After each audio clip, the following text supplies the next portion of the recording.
kausapin at tulungan mo. Mga ganun yung tinuturo niya sa amin nun. At tandang-tanda ko na focus ako sa pakikinig noong mga panahon na yon. At pagkatapos ng klase namin nun ay uwian na. Cleaners pa nga ako noong mga panahon na yon. Kaya nalate ako ng konti sa paglabas kasi nag-ayos pa ako ng mga upuan. Kaya pagkatapos ko dun, talaga naman nagmadali na akong lumabas kasi excited na akong umuwi. Tapos habang naglalakad ako papuntang gate, ay nakita ko yung isa kong kaklase na babae na nakaupo sa daan tapos naiyak. Sa tingin ko nadapa siya nun kasi nakahawak siya sa tuhod niya tapos nadugo. Naalala ko pa nga nun na walang napansin sa kanya kahit sobrang lakas na ng iyak niya. As in dinadaanan at tinitingnan lang siya nun. At pagkatapos nun ay bigla ko naalala yung mga tinuro sa amin ng aming teacher na pag may nakita ka na iyak ay dapat kakausapin at tutulungan mo. Kaya dalas-dali akong lumapit sa kanya sabay tinulungan ko. Uy, ayos ka lang ba? Masakit ba? Tahan na ikaw. Tara, tayo ka na dyan. Huwag ka na umiyak. Ako nga lagi nadadapa pero di ako naiyak. Hehe.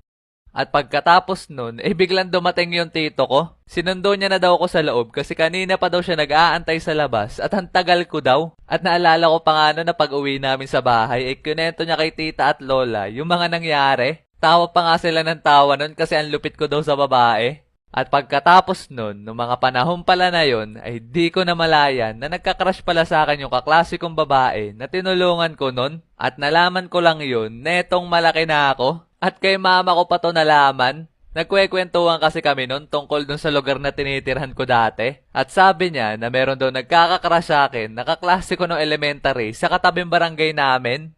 Ha? Sino?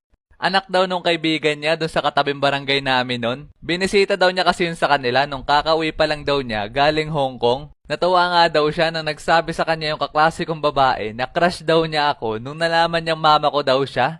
At naalala ko kagad kung sino yung tinutukoy sa akin ni mama na kaklase ko nung sinabi niya sa akin yung pangalan. Napag-isip-isip ko nga na sayang at di ko nalaman dati. Kasi ang dahilan kung bakit tanda ko pa din ang pangalan ng kaklase ko na yun hanggang ngayon kasi naging isa siya sa crush ko nung aking elementary days.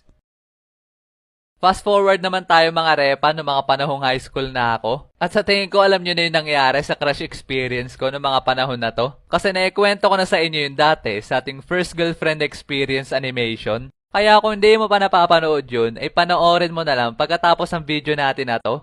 Pero doon sa nalipatan kong school mga repa, nung high school ako, ay wala naman ako masyadong memorable na crush experience. May nagkakagusto din naman sa akin doon kahit